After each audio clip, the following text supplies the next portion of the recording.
Okay,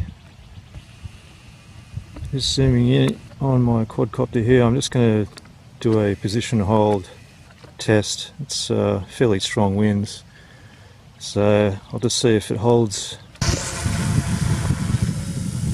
Okay, this is position hold and altitude hold. Hopefully that's in focus. I can't really see because of the sun, but it's not too bad. Sort of wind is gusting a bit now,